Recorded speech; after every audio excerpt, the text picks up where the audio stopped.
लीजिए सुनिए। देवकीनंदन खत्री के लिखे उपन्यास चंद्रकांता संतति के 9वें भाग के 12वें बयान को मेरी यानी समीर गोस्वामी की आवाज में।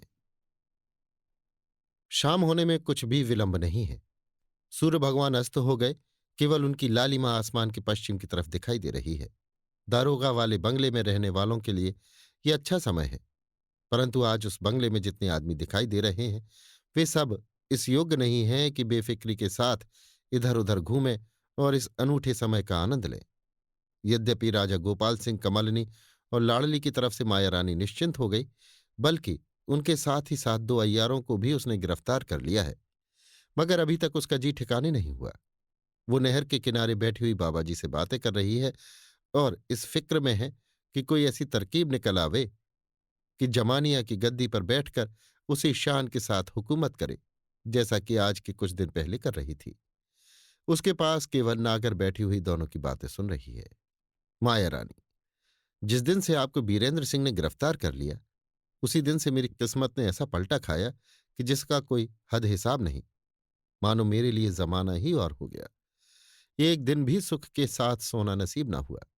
मुझ पर मुसीबतें आईं और तिलिस्मी बाग के अंदर जो जो अनहोनी बातें हुईं उनका खुलासा हाल आज मैं आपसे कह चुकी हूं।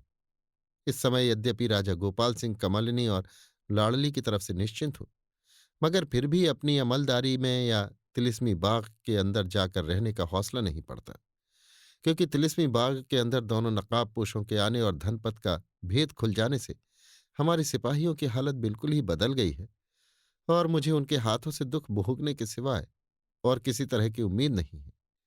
यह भी सुनने में आया है कि दीवान साहब मुझे गिरफ्तार करने की फिक्र में पड़े हुए हैं।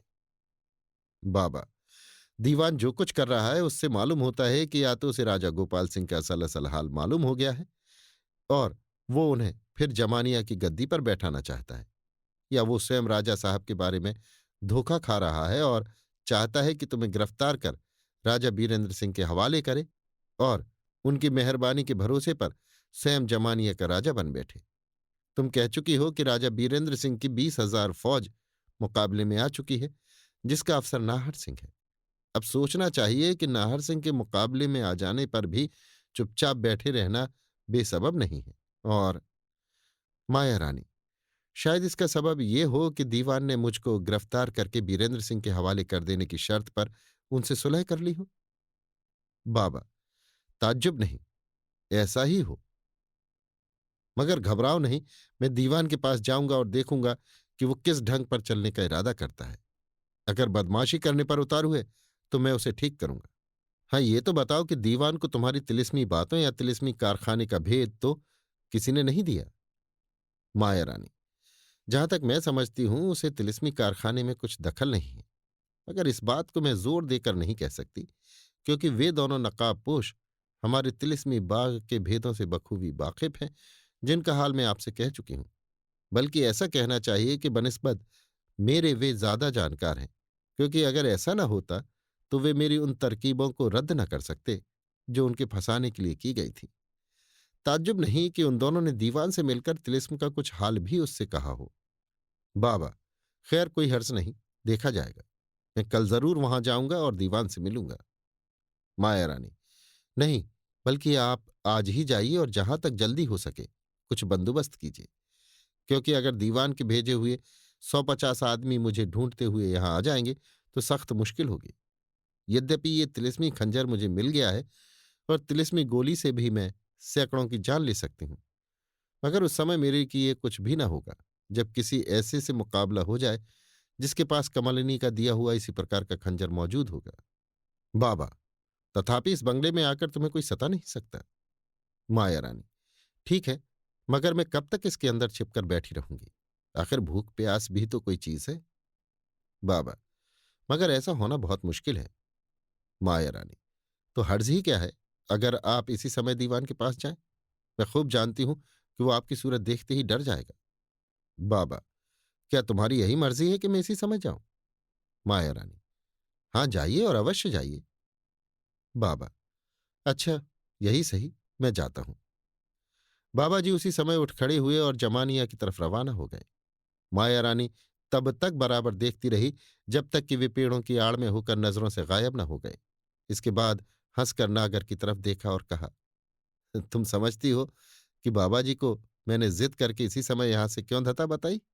नागर, जाहिर में जो कुछ तुमने बाबा जी से कहा है और जिस काम के लिए उन्हें भेजा है, यदि उसके सिवा और कोई मतलब है तो मैं कह सकती हूं कि मेरी समझ में कुछ ना आया। माया रानी हंसकर, अच्छा तो अब मैं समझा देती हूँ। बाबा जी के सामने मैंने अपने को जितना बताया, वास्तव में मेरे दिल में उतना दुख और रंज नहीं, क्योंकि जिसका डर था, जिसके निकल जाने से मैं परेशान थी, जिसका प्रकट होना मेरे लिए मौत का सबब था और जो मुझसे बदला लिए बिना मानने वाला न था, अर्थात गोपाल सिंह, वो मेरे कब्जे में आ चुका। अब अगर दुख है तो इतना ही कि कमबख्त दारोगा ने उसे मारने न दिया, मगर मैं बिना उसकी जान लिए कब मानने वाली हूं। इसलिए मैंने किसी तरह बाबा जी को यहां से धता बताई।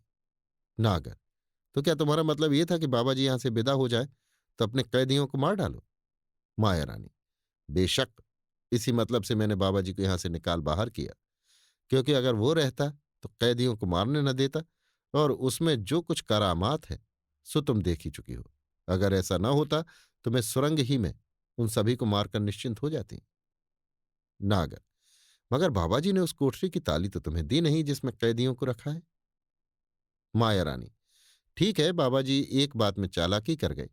कैद खाने की कोठरी क्यों कर खुलती है सो मुझे नहीं बताया और ना कोई ताली वहां की मुझे दी, मगर ये मैं पहले ही समझे हुई थी कि बाबा जी कैदियों को जरूर किसी ऐसी जगह रखेंगे जहां मैं जा नहीं सकती। इसलिए तो बाबा जी से मैंने कहा कि कैदियों को मैगजीन के बगल वाली कोठरी में कैद करो। बाबा जी मेरा मतलब नहीं समझ सके और धोखे में आ गए। नागर, इससे तो यही जाहिर होता है कि उस कोठरी में तुम जा सकती हो। माया रानी, नहीं, उस कोठरी में मैं नहीं जा सकती, मगर मैगजीन की कोठरी तक जा सकती हूँ। नागर जोर से हंसकर, हा, अब मैं समझी। तुम्हारा मतलब यह है कि मैगजीन में जहां बारूद रखा है वहां जाओ और उसमें आग लगाकर इस। माया रानी, बस बस यही है। कैदी और कैद खाने की क्या बात, इस बंगले का ही सत्यानाश कर दूंगी। कैदियों की हड्डी तक का तो पता लगेगा ही नहीं। अच्छा, अब इस काम में विलंब न करना चाहिए।